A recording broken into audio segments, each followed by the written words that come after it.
Chers internautes, bonjour et bienvenue sur ma chaîne Révision SVT destinée pour les biofs.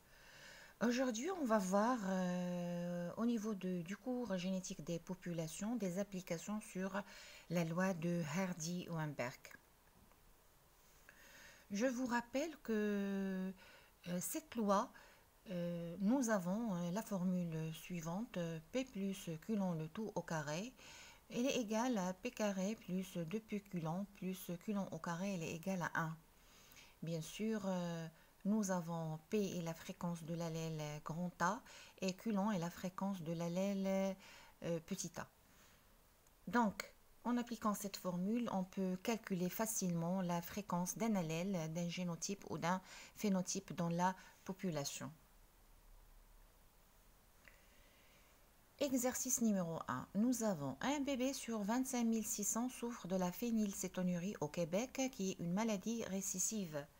Supposons que la population du Québec présente l'équilibre de Hardy-Weinberg. Combien de personnes sont porteuses de la maladie? Donc, on va prendre la lettre grand P pour désigner l'allèle sain et la lettre petit p pour désigner la maladie, ça veut dire la phénylcétonurie. Donc ici, on nous donne que un bébé sur 25 600 souffre de la phénylcétonurie et on nous demande combien de personnes sont porteuses de la maladie. Donc en fait, les personnes qui sont porteurs de la maladie vont être représentées par la valeur de péculon. Et donc, ce sont des individus qui sont hétérozygotes. Donc, nous, d'après l'énoncé, on nous a donné un seul bébé sur 25 600 souffre de cette maladie. Donc, en fait, on nous a donné une fréquence qui n'est autre que Coulomb au carré. Ça veut dire, représente la fréquence des homozygotes qui sont récessifs. Donc, on va calculer cette fréquence. On aura la valeur de 0,00039 et ça va représenter notre Coulomb au carré. Donc, on peut déduire la valeur de Q. Ça veut dire Coulomb ou tout simplement la fréquence du gène récessif qui sera égale à la racine carrée de la valeur qu'on vient tout juste de trouver, qui est 0,000039. On va trouver la valeur de 0,0062. Et ça va représenter notre Coulomb. Donc, on sait déjà que d'après la loi de Hardy-Weinberg, nous avons P plus Coulomb, elle est égale à 1. Donc, on peut déduire la valeur de P qui va représenter la fréquence du gène dominant. Et donc, on va faire une simple application pour trouver P. Et on aura la valeur de 0,9937. Donc, nous avons nos deux valeurs qu'on cherche pour calculer la fréquence des individus hétérozygotes, qui ne sont autres que les individus porteurs de la maladie. Et donc, nous aurons les hétérozygotes, leur fréquence sera comme suit. Donc, elle est égale à 2 péculons. Une simple application va nous donner la valeur de 0,0124. Donc, on peut déduire le pourcentage des individus porteurs de la maladie. Donc, on a 124 personnes sur 10 000 sont porteuses de la maladie au Québec.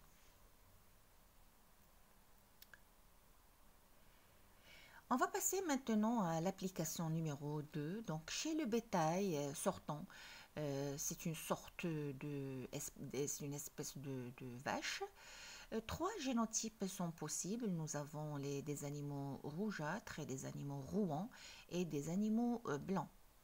Donc, une population de Californie contient 324 animaux, bien individus rougeâtres, 432 individus rouans et 144 individus blancs. Supposons qu'elle présente l'équilibre de Hardy-Weinberg. Quelle est la fréquence des gènes dans son pool génétique? Toujours en appliquant la loi de Hardy-Weinberg, ou bien la formule de Hardy-Weinberg, on va déterminer la fréquence des gènes qu'on rencontre au niveau de cette génération. Et donc, nous allons représenter par la lettre grand R les individus rouge et par la lettre R', l'allèle responsable de la couleur blanche.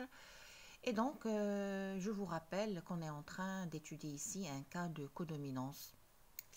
Donc, on peut utiliser les homozygotes rougeâtres ou blancs pour le calcul, mais pas les hétérozygotes, étant donné que ces individus-là contiennent les deux allèles à la fois.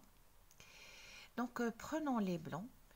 On va donc calculer la fréquence des animaux blancs. Nous avons 144 individus sur le total qui est 900 animaux.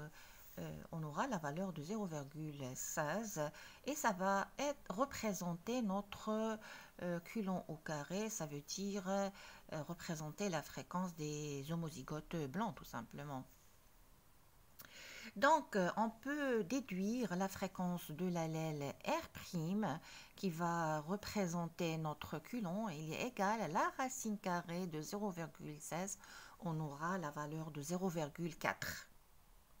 De la même façon, on peut déduire la fréquence de l'allèle R qui est notre P, on va avoir la valeur de 0,6. Ça veut dire, nous avons, selon la loi de Hardy-Weinberg, P plus culon, elle est égale à 1. Donc, on peut facilement déduire le P et ça sera égal à 1 moins culon tout simplement.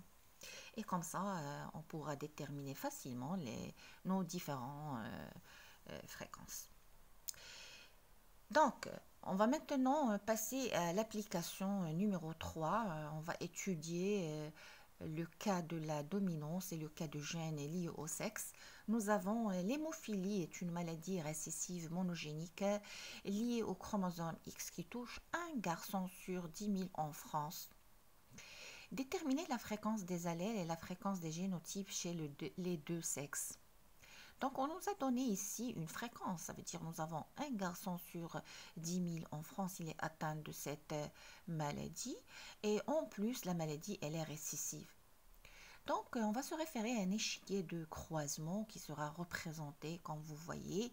Nous avons nos différents gamètes mâles qu'on retrouve chez les mâles.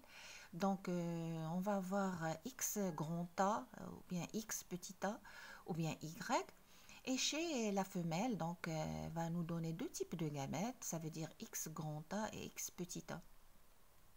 Donc ici, on va représenter la maladie par la lettre petit a et l'allèle qui est sain par grand A. Et donc, d'après l'échiquier de croisement, on peut facilement déduire les différentes fréquences chez les différents génotypes qu'on peut avoir au niveau de cette population.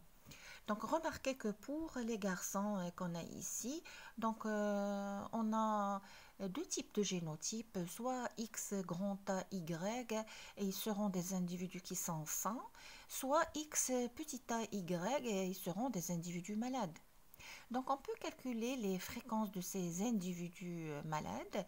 Donc, f de x petit a y, il est égal à 10 puissance moins 4, puisque nous avons un garçon sur 10 000 en France, il est atteint. Et on peut aussi calculer la fréquence des individus sains, ça veut dire f de x grand a y, ça va nous donner notre p, il est égal à 1 moins culon, on va trouver la valeur de 0,99. Donc, chez les garçons, les individus malades auront une fréquence de 10 puissance moins 4. Maintenant, chez les filles, nous avons trois génotypes possibles, ça veut dire X petit a, ou bien X grand A, X petit a, ou bien X grand A, X grand A. Je vous rappelle que pour les filles qui sont malades, ils vont avoir le génotype suivant, ça veut dire X petit a, X petit a. Donc, on peut déterminer leur fréquence. Elle sera égale à culon au carré, donc 10 puissance moins 4 le tout au carré, on aura la valeur de 10 puissance moins 8. De la même façon, on peut calculer la fréquence des filles qui seront saines, ça veut dire homozygote pour la lettre grand A, et donc on aura la valeur de P carré. Une simple application va nous donner la valeur de 0,9998. On peut aussi calculer la fréquence des individus hétérozygotes. Elle est égale à 2 péculons et on aura la valeur de 1,9998 10 puissance moins 4. Donc, si on va comparer la fréquence de l'apparition de la maladie chez les garçons et chez les filles, on va donc remarquer que la fréquence de l'apparition de la maladie chez les filles, elle est beaucoup plus inférieure que chez les garçons. Et donc, on peut déduire que si l'allèle morbide est récessif, la maladie apparaît chez les mâles plus que chez les filles. Merci de votre attention et à la prochaine vidéo.